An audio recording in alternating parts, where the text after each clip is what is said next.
Kenya के राष्ट्रपति और वियतनाम के प्रधानमंत्री की उपस्थिति के लिए भी हृदय से आभार व्यक्त करता हूं। एक्सेलेंसीज, समंदर हमारी साझा धरोहर है। हमारे समुद्री रास्ते इंटरनेशनल ट्रेड की लाइफलाइन है और सबसे बड़ी बात यही है कि ये समंदर हमारे प्लेनेट के भविष्य के लिए बहुत महत्वपूर्ण है।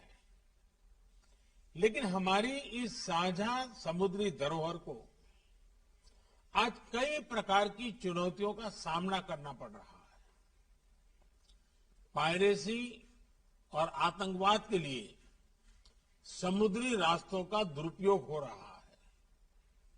अनेक देशों के बीच मैरीटाइम डिस्प्यूट्स हैं और क्लाइमेट चेंज तथा प्राकृतिक आपदाएं भी मैरीटाइम डोमेन से जुड़े विषय हैं।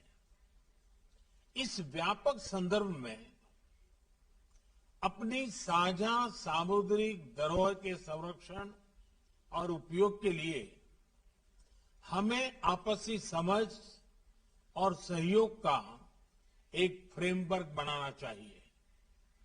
ऐसा फ्रेमवर्क कोई भी देश अकेले नहीं बना सकता। ये एक साझा प्रयत्न से ही साकार हो सकता है। इसी सोच के साथ हम इस महत्वपूर्ण विषय को सुरक्षा परिषद के समक्ष लेकर आए हैं। मुझे पूरा विश्वास है कि आज की हाई लेवल चर्चा से विश्व को मैरीटाइम सिक्योरिटी के मुद्दे पर मार्गदर्शन मिलेगा। एक्सेलेंसी, इस मंथन को स्ट्रक्चर देने के लिए मैं आपके समक्ष 5 मूलभूत सिद्धांत रखना चाहूंगा। पहला सिद्धांत, हमें मैरीटाइम ट्रेड में बैरियर्स हटाने चाहिए। हम सभी की समृद्धि मैरीटाइम ट्रेड के सक्रिय फ्लो पर निर्भर है। इसमें आई अड़चनें पूरी वैश्विक अर्थव्यवस्था के लिए चुनौती हो सकती है। फ्री मैरीटाइम ट्रेड भारत की सभ्यता के साथ अनादिकाल से जुड़ा हुआ है। हजारों वर्ष पहले सिंधु घाटी सभ्यता का लोथल बंदरगाह समुद्री व्यापार से जुड़ा हुआ था। प्राचीन समय के स्वतंत्र मैरीटाइम माहौल में ही भगवान बुद्ध का शांति संदेश विश्व में फैल पाया। आज के संदर्भ में भारत ने इसी खुले और इंक्लूसिव एथोस के आधार पर SAGAR, security and growth for all in the region का विजन परिभाषित किया है। इस विजन के जरिए हम अपने क्षेत्र में मैरीटाइम सिक्योरिटी का एक इंक्लूसिव ढांचा बनाना चाहते हैं। ये विजन एक सेफ, सिक्योर और स्टेबल मैरीटाइम डोमेन का है। फ्री मैरीटाइम ट्रेड के लिए यह भी आवश्यक है कि हम एक दूसरे के नाविकों के अधिकारों का पूरा सम्मान करें।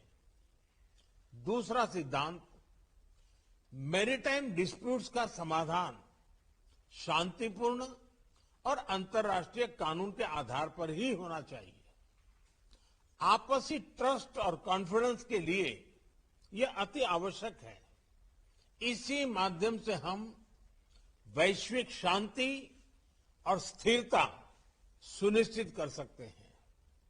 भारत ने इसी समझ और मैच्योरिटी के साथ अपने पड़ोसी देश बांग्लादेश के साथ अपनी मैरीटाइम बाउंड्री को सुलझाया है।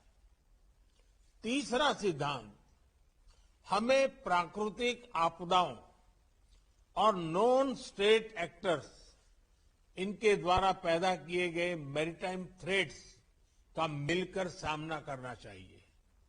इस विषय पर क्षेत्रीय सहयोग बढ़ाने के लिए भारत ने कई कदम लिए हैं। साइक्लोन, सुनामी और प्रदूषण संबंधित समुद्री आपदाओं में हम फर्स्ट रिस्पॉन्डर रहे हैं। पायरेसी को रोकने के लिए भारतीय नौसेना में 2008 से हिंद महासागर में पेट्रोलिंग कर रही है। भारत का वाइट शिपिंग इंफॉर्मेशन फ्यूजन केंद्र हमारे क्षेत्र में साझा मैरीटाइम डोमेन अवेयरनेस बढ़ा रहा है। हमने कई देशों को हाइड्रोग्राफिक सर्वे सपोर्ट को और समुद्री सुरक्षा में प्रशिक्षण भी दिया है। हिंद महासागर में भारत की भूमिका एक नेट सिक्योरिटी प्रोवाइडर के रूप में रही है। चौथा सिद्धांत, हमें मैरीटाइम एनवायरनमेंट और मैरीटाइम रिसोर्सेज को संजोकर रखना होगा। जैसा कि हम जानते हैं, ओशंस का क्लाइमेट पर सीधा इंपैक्ट होता है और इसलिए हमें अपने मैरीटाइम एनवायरनमेंट को प्लास्टिक्स और ऑयल स्पिल्स जैसे प्रदूषण से मुक्त रखना होगा और ओवरफिशिंग और मैरीन पोचिंग के खिलाफ साझा कदम उठाने होंगे। साथ ही हमें ओशन साइंस में भी सहयोग बढ़ाना चाहिए। भारत ने एक महत्वाकांक्षी डीप ओशन मिशन लॉन्च किया है। हमने सस्टेनेबल फिशिंग को प्रोत्साहन देने के लिए भी कई पहले ली है। पांचवा सिद्धांत, हमें रिस्पॉन्सिबल मैरीटाइम कनेक्टिविटी को प्रोत्साहन देना चाहिए। यह तो स्पष्ट है कि समुद्री व्यापार को बढ़ाने के लिए इंफ्रास्ट्रक्चर का निर्माण आवश्यक है, लेकिन ऐसे इंफ्रास्ट्रक्चर प्रोजेक्ट्स के डेवलपमेंट में देशों की फिस्कल सस्टेनेबिलिटी और एब्सॉर्प्शन कैपेसिटी उसको भी ध्यान में रखना होगा। इसके लिए हमें उचित वैश्विक नॉर्म्स और स्टैंडर्ड्स बनाने चाहिए। एक्सेलेंसीज, मुझे विश्वास है इन 5 सिद्धांतों के आधार पर मैरीटाइम सिक्योरिटी कोऑपरेशन इसका एक वैश्विक रोड मैप बन सकता है। आज की ओपन डिबेट की उच्च और सक्रिय भागीदारी यह दिखाती है कि यह विषय सुरक्षा परिषद के सभी सदस्यों के लिए महत्वपूर्ण है। इसके साथ मैं एक बार फिर आपकी उपस्थिति के लिए आपका आभार व्यक्त करता हूं। धन्यवाद।